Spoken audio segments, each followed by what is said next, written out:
Bom dia, uma boa semana para todos.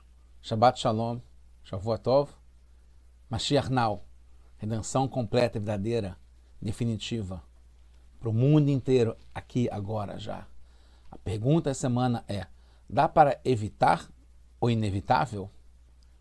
Como a própria palavra fala, inevitável, então não dá para evitar. Aqui, a foto que eu encontrei por inteligência artificial combinada com inteligência natural é uma pessoa que está caindo e que praticamente está definido já que ela vai cair. Essa história de inevitável muitas vezes está ligado com cair. A gente vê que no fundo está ligado uma coisa com a outra. A gente está no projeto de Kutei Sirot, de discursos racídicos do Rebbe de Lubavitch. Esse é o volume 24 dos discursos, dos livros dos discursos do Rebbe. Essa é para Shakitese, essa é a quarta Sirá. Então, em princípio, como era de se esperar e não é contra o óbvio, sim, se começa mal, é quase inevitável terminar mal. Como diz o ditado popular, pau que nasce torto nunca se endireita. Em compensação, pelo lado positivo, um bom começo determina que vai terminar tudo bem. E mais ainda. Então, baseado nessa paraxá, que é no livro do Varim, o versículo, capítulo 25, que fala que Yeriv ben Anashim, que vai ter uma briga, Riv, né, é traduzido como briga, uma luta entre pessoas, Bindigshu ela mishpat, e vai chegar até um julgamento, e vão ser julgados, Shefatum, Vestiu Tzadik, Vershiu Arashá, e vai declarar certo quem está certo e declarar errado quem está errado. Então é isso aqui que é o que vai trazer essa perplexidade e a pergunta: por que está redundante? Por que fala definir que está certo quem está certo, definir que está errado quem está errado? Im bin Hakot Arashá, e vai ser açoitado aquele que é o perverso, o culpado, o que está errado, etc. e tal. Então, a pergunta que o Rashi explica tudo que precisa entender, isso é uma coisa que antecede na Sirá, no discurso do Rebbe, que ele volta à questão que o Rashi explica tudo que precisa entender no sentido literal da Torá. Por outro lado, o que não precisa entender, porque já está claro no Chumash, na Torá, o Rashi não explica. E tem a outra possibilidade, que é quando precisa explicar, mas ele não sabe, ele diz, não sei. E dessa vez, em relação a essa questão que tem palavras a mais, né, que vai declarar certo quem está certo, etc., o Rashi não explica. Então é estranho que o Rashi não explique nada na nossa paraxá quando fala que declara certo quem está certo e errado quem está errado. Essa é a questão principal que o Rebbe vai explicar. Em princípio, são palavras extras. Isso é evidente sozinho, que quem estiver certo vai ser declarado certo e o contrário. Porque Rashi não explica. As palavras sobre quem está errado, pelo menos antecipam o que falar depois, que o culpado será açoitado, será punido. Quer dizer, se tiver a briga e definirem quem está errado, e ele merece essa punição, então ele será açoitado. Mas isso é muito forçado, porque pela sentença, né, que ele vai ser açoitado, já se entende que ele era culpado, por isso que teve essa punição. Então, por que tem que falar que quem está errado vai ser declarado errado? Isso vai ficar evidente pela consequência da pessoa ser declarada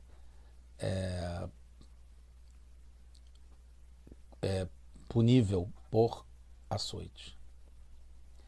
E por que teriam a frase sobre quem está certo, se não está antecipando nada das consequências que vai ter com ele, como é em relação ao perverso, aquele que está errado?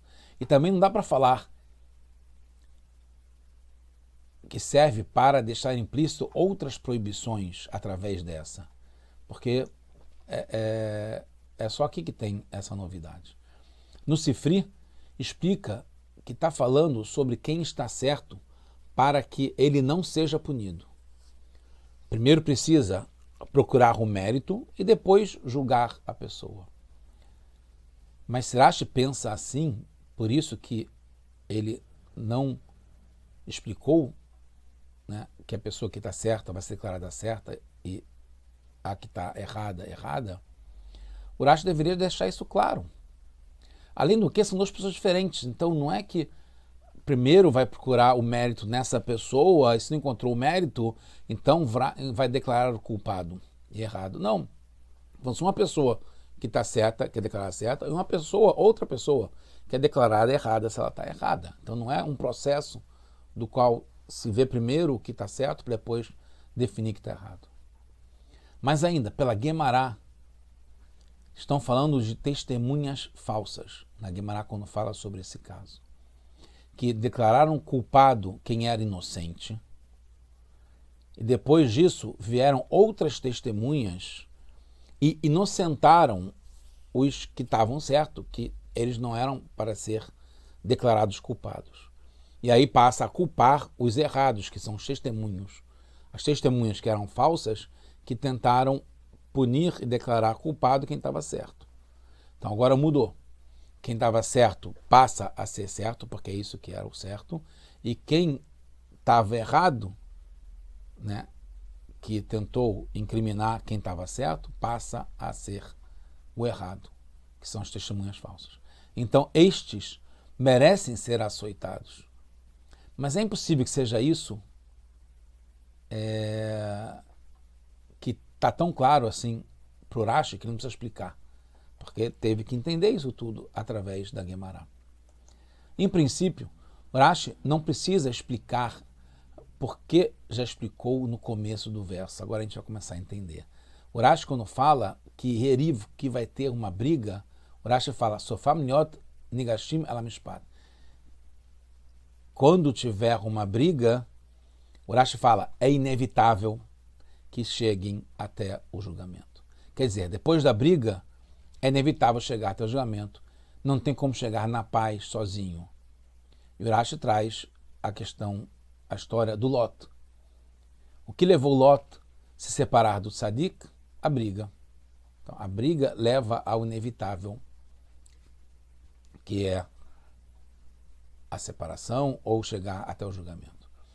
Mas o que tem de ruim ir para o julgamento, que é o caso que o Rashi está apontando como inevitável? Afinal de contas, no julgamento vai ter paz entre eles. Além disso, a fonte do Rashi é o próprio Sifri. E lá ele diz que a briga não traz a paz e causa, sim, a punição do açoite. Mas Rashi muda, em vez de falar da punição, fala sobre chegar no julgamento. A gente vai entender que, no fundo, o Rashi quer explicar também a expressão briga, que é uma expressão fora do contexto aqui. A gente vê em diversos lugares que a discussão entre duas pessoas, tem discussão e tem briga. A discussão, um debate caloroso entre duas pessoas, que é levada na frente de um juiz, é chamada de davar. É uma disputa entre pessoas. Em vários lugares do Humash, da Torá.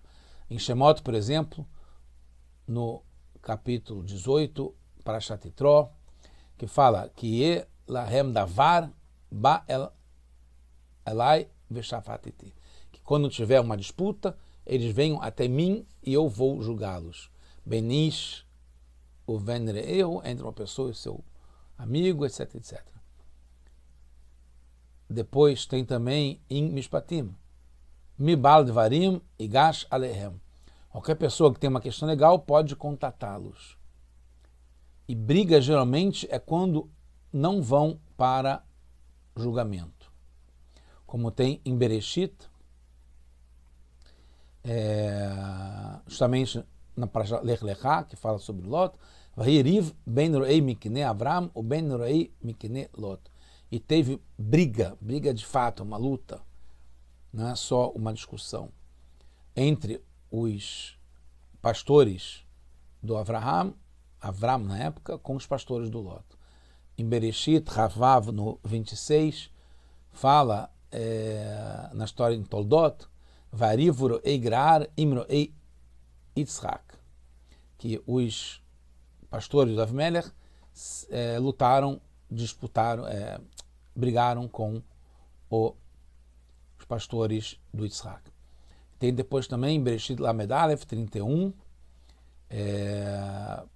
provavelmente em Vayetze, com o Yaakov e o Lavan. Vayechar Yaakov Vairev Belavan, e ele brigou com Lavan.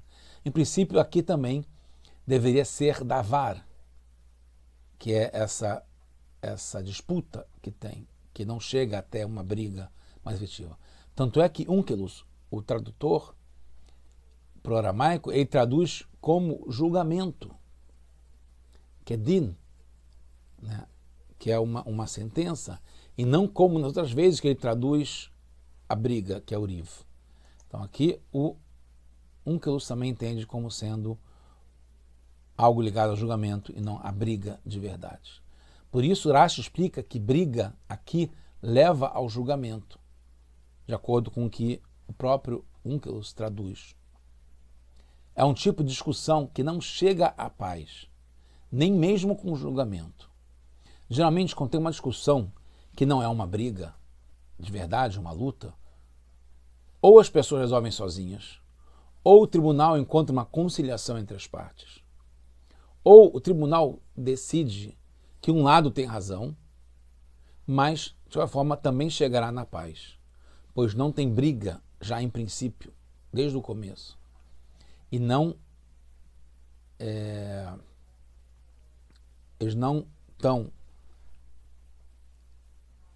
implicando um com o outro e eles estão interessados em chegar na paz. Mas quando tem briga, já desde o começo, e a discussão vira luta, né, um racha, então é impossível chegar na paz, é inevitável não chegar na paz. O tribunal então definirá quem tem razão e quem não tem, mas não terá paz. Terminando, por isso Rashi traz a história do Lot, pois a briga lá não foi entre ele e Abraão, entre Lot e Abraão. Foi entre os pastores de Lot com os pastores de Abraão a Tzadik. Porque Abraão e Lot eram como irmãos, mas tiveram que separar por causa da briga entre os pastores dos dois. Mas entre eles não, no máximo tinha uma discussão, uma disputa. Agora entendemos. Se começou como briga, já desde o começo, já estava o pau todo, já estava a coisa virada, né? O jogo já estava jogado, nem com julgamento resolve. É inevitável não chegar na paz. Quem é o certo ficará assim, e quem estava errado continuará culpado. Por isso que é Veitzdiku et Tzadik, Veirshio et Arashá. Já está definindo na própria expressão, na linguagem, o Tzadik continuará Tzadik, o Rashá continuará Rashá. Quem estava errado continuará culpado. O objetivo do julgamento será só confirmar o que já se sabia. Será verificado que, no fundo, a briga foi por conta de quem estava errado. Ele que puxou, e a pessoa acabou se deixando levar. Mas é o errado, desde o começo ele continua errado, e ele que puxa, tenta envolver o tzadik numa disputa, numa briga, num racha.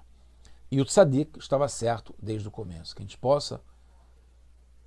a gente já sabe que desde o começo do mundo, Hashem já trouxe o espírito de Mashiach, para chegar no final, que agora também, ligando o começo com o final, vai ter a redenção completa com Mashiach Tzidkeinu, já agora para todos nós. E aí o tzadik vai ser comprovado como tzadik desde o começo. Shabbat Shalom, Mashiach Anal, boas notícias para todos nós.